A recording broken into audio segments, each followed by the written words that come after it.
And it came to pass that the Sultan made a vow. He had been disappointed in love, and because of it had lost his faith in all women. So did he vow to marry a different girl each day and put her to death the day after. This went on for many moons until I resolved to put an end to it. I decided to become the Sultan's bride, and when he ordered my death, I would delay it by telling him a series of miraculous and fantastic stories. I hoped that he would not put me to death as long as I could continue relating these adventures. Would you like to hear one of the stories I told the Sultan? Then listen, and Scheherazade will tell you about Sinbad the Sailor.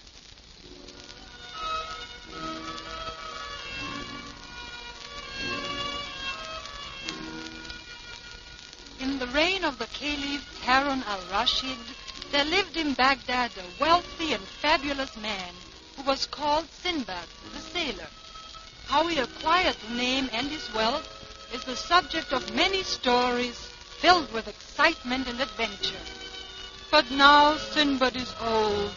His days of adventure are past.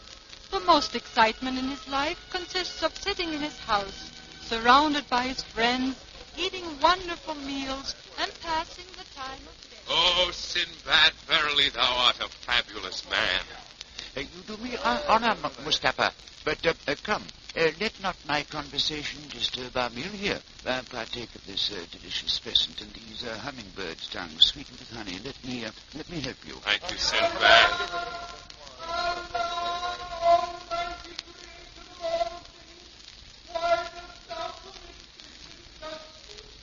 Who is he calls upon Allah for justice outside my window? Only some poor beggar, Sinbad. Let him not disturb us. I will help thee to more food.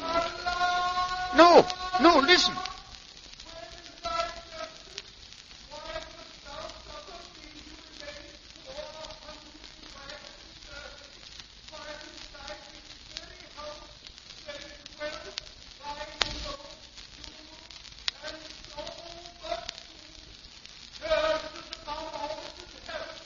The wretch! I'll have the beggar arrested. Wait, Mustafa. Bring him here. Here? But didst thou not hear him? He cursed us all, even unto Allah. Yes, I heard. Bring him here. As you have commanded, most noble Sinbad. I will fetch him at once.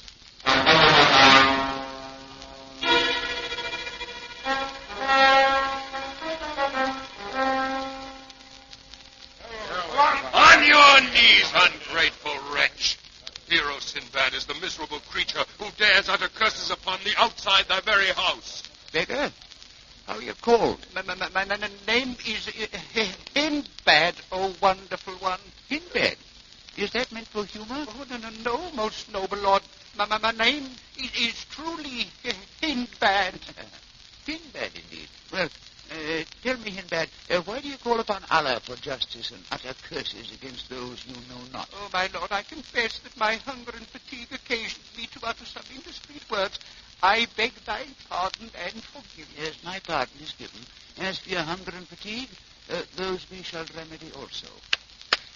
A place for the beggar. Seat yourself in bed. Have rest and food. Oh, I am most unworthy, noble lord. Nevertheless, I will sit. No doubt you think I have acquired my wealth without labor and trouble. Do not mistake. The happy condition I now enjoy was only gained through years of peril, hardship, and danger. Yes, danger so extraordinary as would deprive the greatest miser of his love of riches. While you're refreshing yourself, I will recount a few of my adventures to you.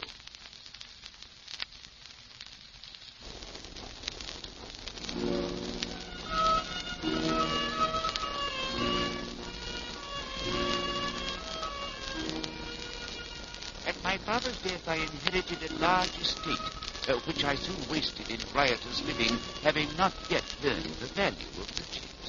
Finding myself penniless, I resolved to become a traveling merchant, for I'd heard tales of great wealth to be obtained in foreign lands. So I set sail to the Indies in the company of a group of other merchants and fortune hunters like myself. At first, honest, I did not enjoy the voyage, being troubled with seasickness. Oh, no. Well, Sinbad, how goes the voyage? Oh, Captain, verily my stomach rises and falls with each swelling wave. Stop imagining. Come, it's time for food. Food? Lobster soup and surfeiting. Oh! Wait, what's this? Must be eyes to see me. I spy land yonder. Land?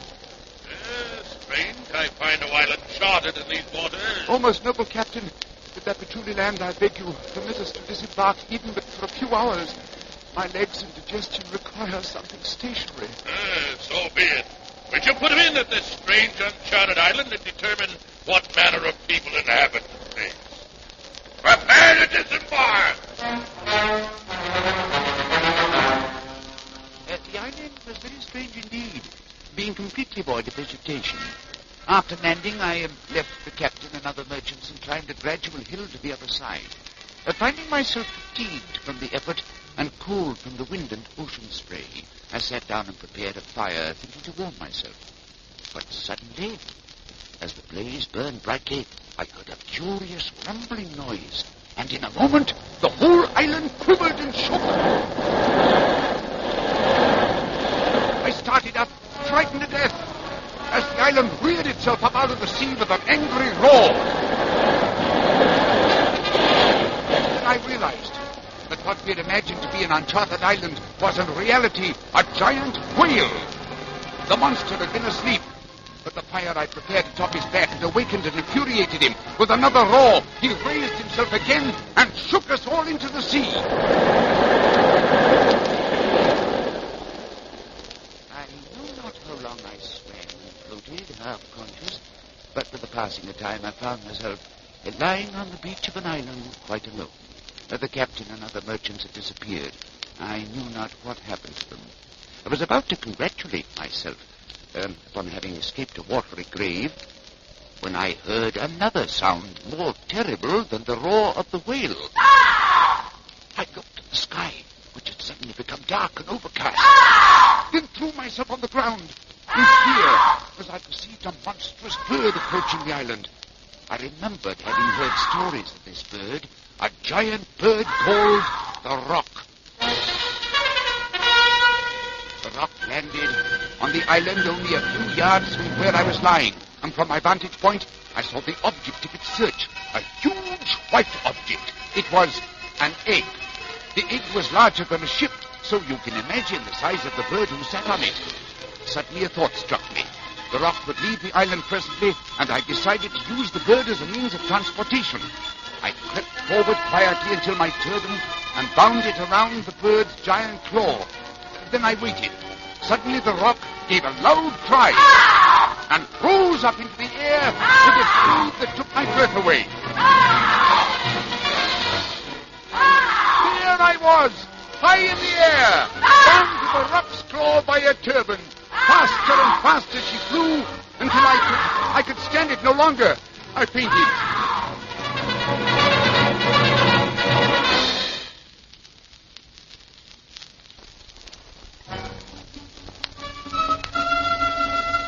How long we flew, I know not, but presently I regained consciousness and realized that the great bird was preparing to land. We descended with a rush of wind.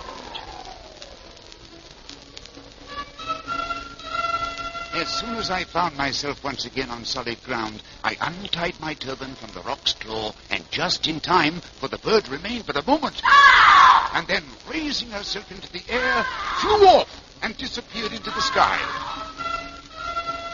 I decided to explore my surroundings and began to walk about.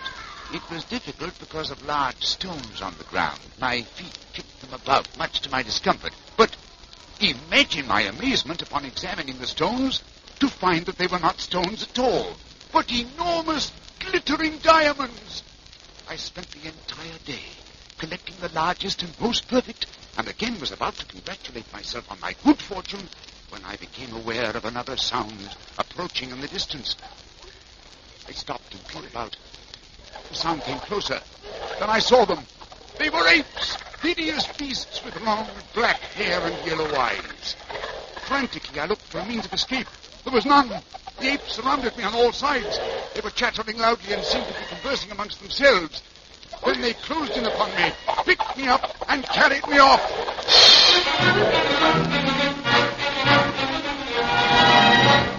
The apes conveyed me deep into the jungle to a vast pile of building. It resembled a palace, crudely made of trees and leaves, and sitting on a throne above the porch was the horrible figure of a black giant, tall as a palm tree. He had but one eye, and that in the middle of his forehead, where it blazed bright as a burning coal. His 4 teeth were long and sharp and stood out from his mouth, which was as deep as that of a horse. His upper lip hung down upon his breast, and his ears resembled those of an elephant. He evidently spoke no language, but he grunted and motioned me to come closer to him. I did as he ordered, not wishing to engage in an argument with so horrible a creature. Then, as I stood before him, he reached out his great hands, picked me up by the nape of the neck, and turned me over and over, feeling my ribs, my legs, my arms, much as a butcher would a sheep.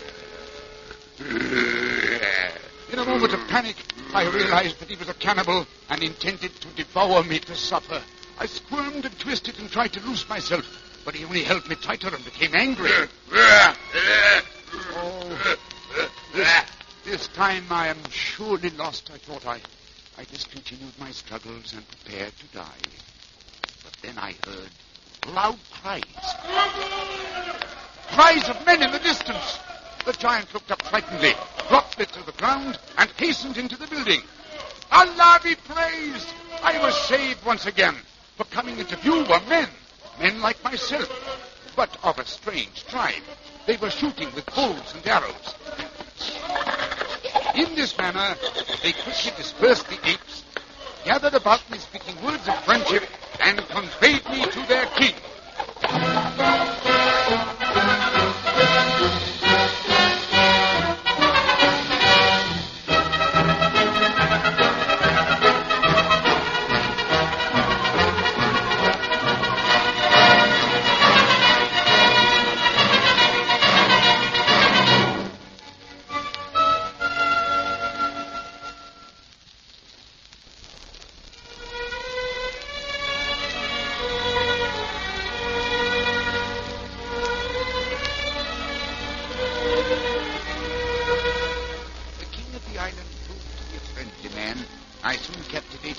Stories of my adventures and my description of Baghdad. One day, after I'd been his guest for many moons, he summoned me to appear before him. Seated beside him on the throne was the most beautiful girl I had ever seen. I couldn't take my eyes from her, much to the king's amusement. Well, Sinbad, I perceive you approve of my daughter, the princess. Your daughter? Verily, O king, she is most beautiful. I am pleased you think so. Know, then, that she has fallen in love with you. Henceforth I proclaim thee prince, Sinbad, and give to thee my daughter's hand in marriage, together with half the wealth of my kingdom.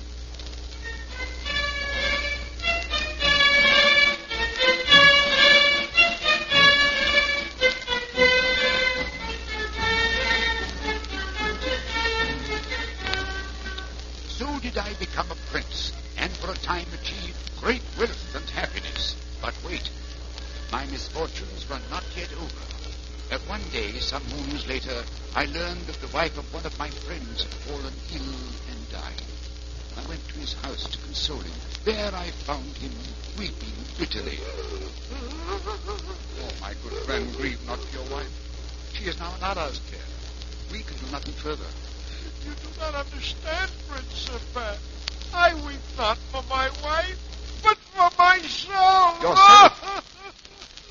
What manner of selfishness is this? Not selfishness, O Prince. Know you not the law of our land? Law? What law? It is the law of the kingdom that when a wife or husband dies, the remaining one shall be buried with the other. Tomorrow, when my wife is laid to rest, I shall be buried also. Only I will be alive. What? Oh, I must leave you. No, stay and come. No, I cannot. I must hasten home and find out how my own wife is faring.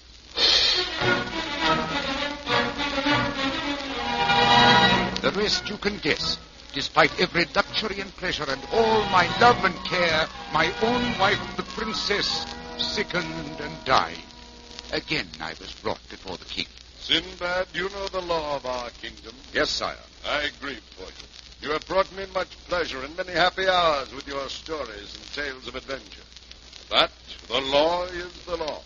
Tomorrow you must be buried, even as my own dear daughter. But, sire, I am a stranger here. I'm not of your habits and customs. Can we not discuss this a bit further? When you married my daughter, you became one of our subjects. There is nothing more to be said. Go. Sire, I have duly noted that thou hast no wife, no queen. No, alas, my dear queen died many years ago. But thou art still alive. Why wast thou not buried with her? My dear Sinbad, I make the laws. I am not required to obey them.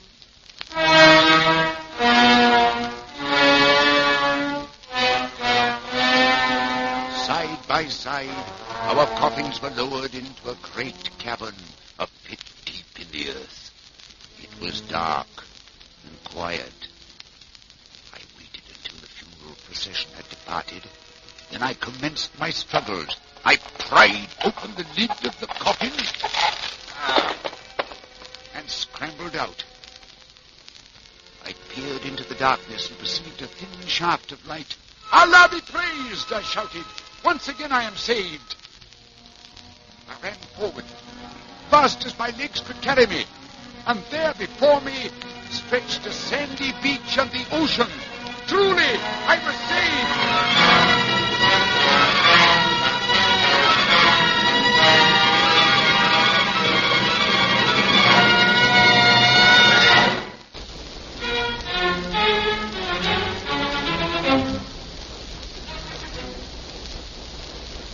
My joy knew no bounds, for anchored but a stone's throw offshore was a ship, and by its markings I knew it to be from Baghdad. I shouted for rescue. My cries were heard. A sloop came ashore with a crew and a captain. Wonder of wonders, it was the very captain and crew with whom I had originally sailed. They had been saved when the whale overthrew them, had returned to Baghdad, outfitted a new vessel, and were now in search of further riches in foreign lands. Ah, Sinbad, it is truly good to see you again. Verily, Captain, you are here with the grace of Allah, and I shall repay you for saving me. Know you of an island where the ground is literally strewn with diamonds? Diamonds? As large as your fist. Come, give the order to hoist sail.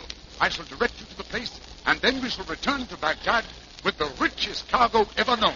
I charted the course, and ere long we were in the Valley of the Diamonds. The crew ran eagerly to and fro collecting the precious gems, but suddenly my attention was attracted by their cries.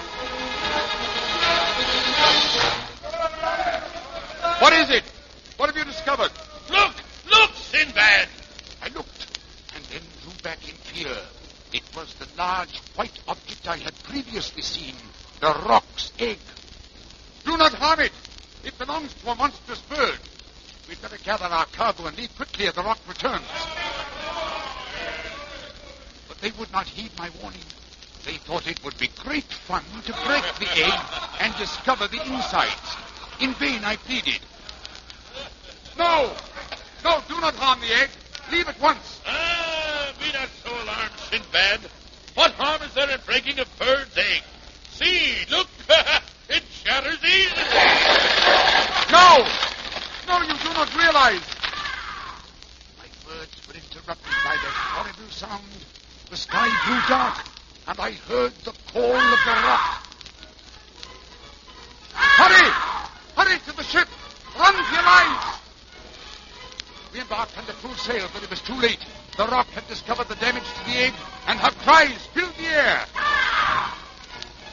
The bird was furiously angry. Swooping down, she picked up huge boulders from the earth, and then flying over the ship, dashed them into the sails and onto the deck.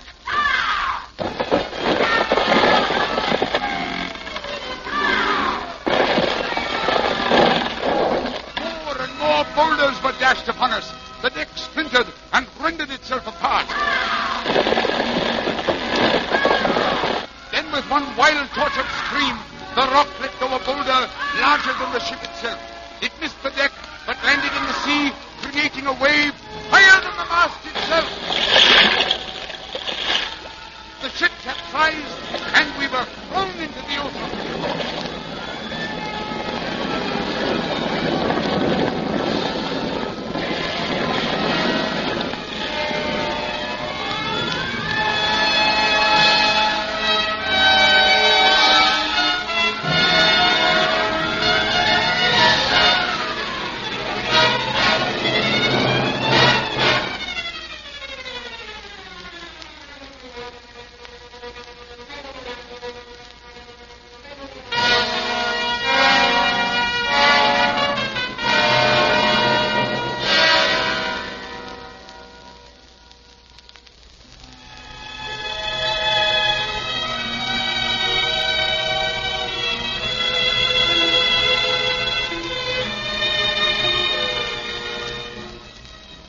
Finally, the rock departed, leaving us to our watery graves, which would most certainly have been our fate had not my good fortune persisted, and Allah provided wreckage, which we used as rafts.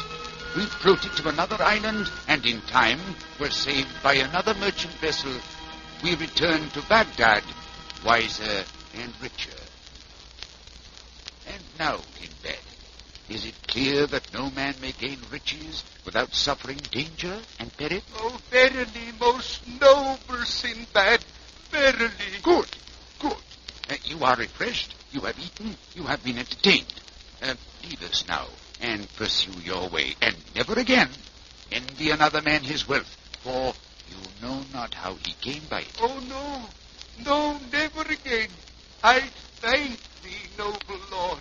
I will go now. Thank thee. Well, come now, my friends. Let us continue our repast. Have some more hummingbird's tongues. What think you, Mustafa? Did I teach the baker a lesson? Verily, I think he will trouble us no more.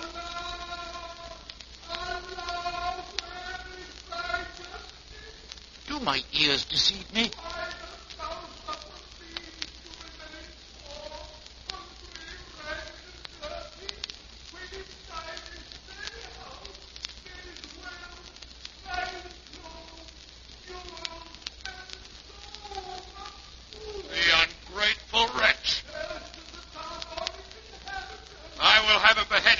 No.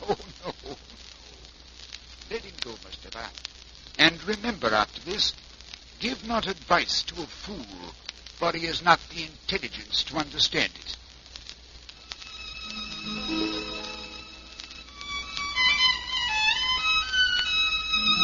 Thus ends the story of Sinbad the Sailor. But do not mistake, this was but the beginning of 1,001 tales I told the Sultan. For many years I entertained him thusly, and each day he delayed my death until he grew so old that in time he forgot his vow. In this way I saved not only my own life, but the lives of countless girls who might have become the Sultan's brides and met death. Soon again I will tell you another of my stories. Would you like to hear it?